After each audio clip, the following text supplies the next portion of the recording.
एक छोटे से गांव में रामू नाम का गरीब लड़का रहता था।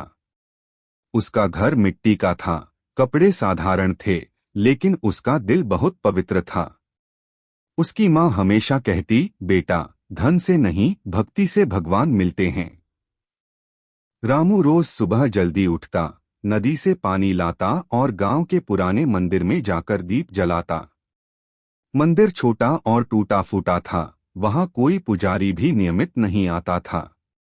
लोग अक्सर उसका मजाक उड़ाते और कहते, यहाँ पूजा करने से क्या होगा, भगवान बड़े मंदिरों में रहते हैं। रामू मुस्कुराकर जवाब देता, भगवान जगह में नहीं, दिल में रहते हैं। एक साल गांव में भयंकर सूखा पड़ गया। खेत बंजर हो गए, कुएं सूखने लगे और लोगों के घरों में अनाज खत्म होने लगा। रामू के घर में भी बस एक मुट्ठी चावल बचे थे। उसकी माँ ने उदास होकर कहा, बेटा, ये आखिरी चावल हैं, इन्हें पकाकर खा लेते हैं, पता नहीं फिर कब मिलें। रामू ने चावल हाथ में लिए, कुछ देर चुप रहा, फिर बोला, माँ, पहले भगवान को भोग लगा देते हैं।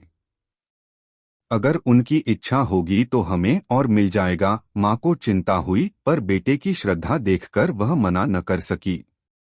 रामू मंदिर पहुंचा।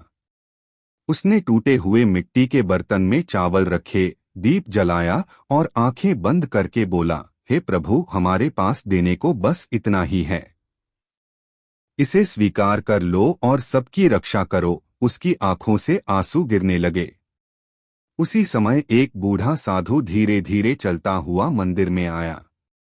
वह बहुत थका और भूखा लग रहा था।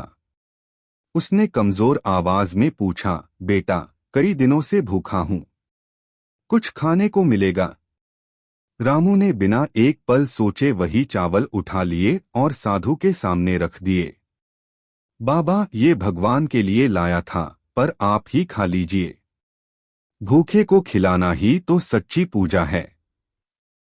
साधु ने प्रेम से चावल खाए, पानी पिया और रामू के सिर पर हाथ रखकर कहा, तुम्हारी भक्ति सच्ची है, तुम्हारा घर कभी खाली नहीं रहेगा। इतना कहकर वह मुस्कुराते हुए वहां से चला गया। रामू घर लौटा तो माँ ने पूछा, भोग लगा आए? रामू ने सच बता दिया। माँ ने गहरी सांस ली, लेकिन बोली, कोई बात नहीं बेटा, भूखे को खिलाना ही सबसे बड़ा पुण्य है। अगली सुबह जब वे उठे तो दरवाजा खोलते ही दंग रह गए। उनके घर के बाहर अनाज के बोरे रखे थे, चावल, गेहूं, दाल और आटा। पूरा आंगन भरा हुआ था। माँ हैरान होकर बोली, ये सब कहाँ से आया? गांव का मुखिया वहां पहुंचा और बोला, रामू, रात को एक संत आए थे। उन्होंने कहा कि यह अनाज उस घर पहुंचा दो जहां सच्ची भक्ति रहती है। उन्होंने तुम्हारा नाम बताया। रामू समझ गया कि वही बूढ़ा साधु साधारण इंसान नहीं था। उसकी आंखें भर आईं। वह तुरंत मंदिर गया, हाथ जोड़कर बोला, प्रभु, आपने मेरी परीक्षा भी ली और मेरी लाज भी रख ली। मुझे हमेशा ऐसा ही सच्चा दिल देना। धीरे धीरे यह बात पूरे गांव में फैल गई। जो लोग पहले छोटे मंदिर और रामू की पूजा का मजाक उड़ाते थे, वे भी अब वहां आने लगे। सबने सीखा कि भगवान को दिखावा नहीं, सच्ची श्रद्धा और दया पसंद है। उस दिन के बाद रामू और उसकी माँ ने कभी किसी भूखे को खाली हाथ नहीं लौटाया और उनके घर में कभी अन्न की कमी नहीं हुई। गांव वाले अक्सर कहते, जहां दिल साफ हो और भक्ति सच्ची हो, वहां कृपा अपने आप चली आती है।